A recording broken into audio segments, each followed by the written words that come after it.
Hey, this is Dan from Between the Buried and Me, and you're colliding with Yale Magazine.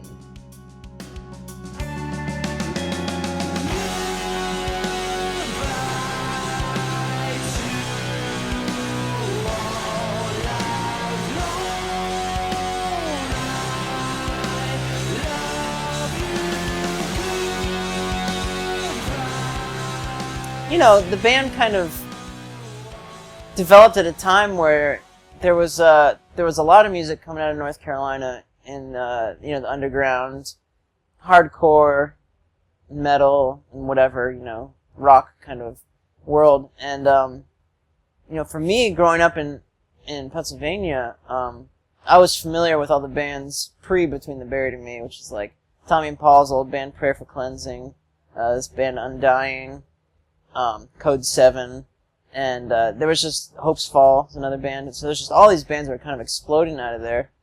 And then, Between the Buried and Me was just kind of like, took the sound that was going on and just went in a completely different direction, And by the time that me and Dusty and Blake joined in 2004, we just added that much more, because my influences really are in the prog, progressive rock world, music from the 70s and before, and that was something that I was excited to kind of implement more with Between the Buried and Me, just because that's just me, it's just what I write. So Genesis, yes, King Crimson, Gentle Giant, it's one of my all-time favorites.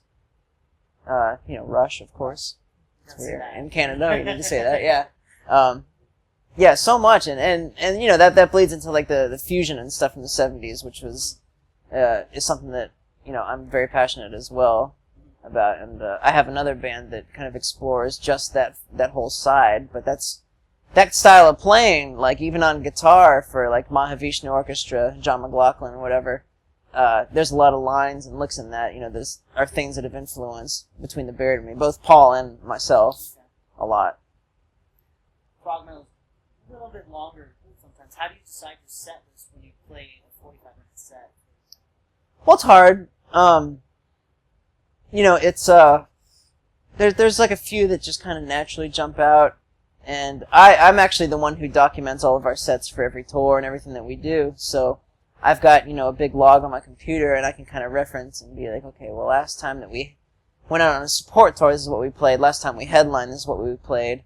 When we were in Australia last, we did this, whatever. Yeah. So we can keep track and over time be able to play a lot of different stuff. We try to play a different set every time, maybe with like one or two songs staying the same. Yeah, and it's usually something that's like newer, Okay.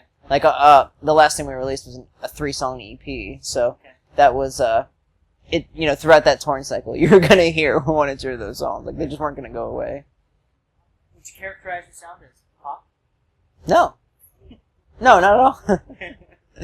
Yeah, we love a lot of pop music. I mean, well, not modern, but we the stuff from the 90s, 80s and 90s, mainly the 90s. Like was, new wave pop, like Dio, well, Tommy and I are very influenced by Oingo Boingo, which is Danny Elfman's group from the 80s, and listening to some of that, it's hard to think of how it was really like classified as pop music, because it was really, really off the wall stuff, and that's almost kind of like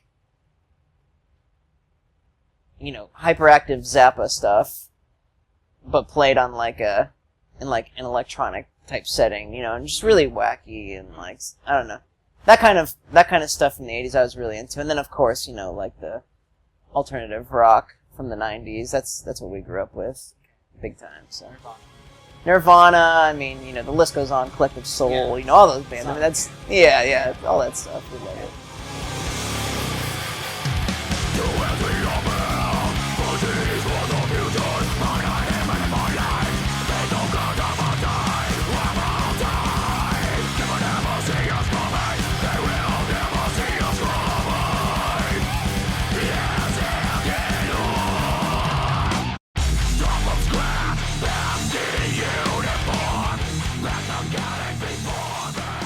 we never shut ourselves off to anything. And I mean, when you hear the record that we just recorded, the Future Sequence, I mean, it's the next evolution of the band. You know, we've had a couple points throughout our discography where it's kind of like, oh, well, they took this jump forward, you know, and I think Colors was kind of the last one we had in 2007 where we made a big leap, and I think this one is another big leap into just an array of new sounds and more mature songwriting, and as far as the CD on the whole, because it's a big concept record, really just good storytelling, you know. To have, I'm not the kind of musician who like can just spit out a bunch of music over just like a 4-month writing period or whatever, and then I'm satisfied until the next 2 years are done and I can do something else. Like, I'm happiest when I'm writing music, and that's all I really care about. And I've been fortunate enough over the years to have different outlets, meet different people that are like-minded, but also so far off in other directions than I am, and they, kind of help me just discover so many new things that and write new things that I wouldn't have written any other way before, like if I'm just sitting in my room, So, starting Trioscapes last summer, that's my most recent one. It's just a 3-piece fusion group, and it's me on bass, saxophone, and drums. And with that, it was kind of that love of 70s stuff, and BT Bam had the summer off, no intentions of starting to write, nothing going on. And so I just made a few phone calls and booked a couple shows before we even wrote any music, and we got together, jammed a bit, wrote a half-hour of music, and played throughout the summer and recorded in the fall, and then it came out in May. So, and we're getting ready to do our first tour in September with Scale the Summit. We're actually coming up to Montreal on that as well, Toronto and Montreal. So it's like, with that, it's a situation where it's like BT Bam just has September off, nothing going on, and then we go to Europe at the end of the month. So, perfect time to go out and do stuff. And I don't have a girlfriend or a wife or kids, so there's no reason to be at home. I'm just having fun, writing music, playing music, it's the best. Yeah. I just think, though, I've always had a lot of different sides of me that, kind of made me the musician that I am. I went to school for classical performance on upright bass. I'm really passionate about that, and I've always been passionate about jazz music, and as well as, progressive metal and all the old rock stuff, and it's just all the same to me. It's all just good music. So. You play any rockabilly? No, not really. We've got a surf part on our new record, new BT Bam record. But just like pretty excited about it. Like but in your room, do you ever like go rockabilly on the No. I've never really listened to much rockabilly. I saw Brian Setzer when I was like 12. Yeah, kind of counts. Yeah. That's fun show.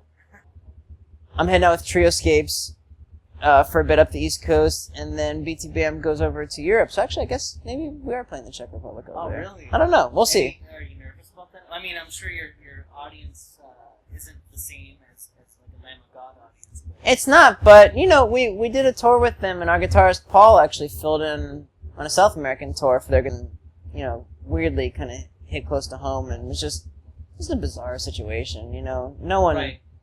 no one was comfortable with it. What's that? Do you have an opinion on it? Well, yeah, it's bullshit. It's stupid. Well, yeah, of course, yeah, but no one knows how it works over there, is it so. Extortion. Oh, I mean, obviously, he's paid what, like half? $400,000. Yeah, that's incredible. Yeah, I don't know what to say, but I guess I'm just not quite sure why the U.S. government hasn't tried to get more involved. To try and maybe protect. On the White House website. Really? Yeah. Okay, Yeah. that's good. Yeah, I don't know how stuff works in Czech Republic, but it's kind of scary.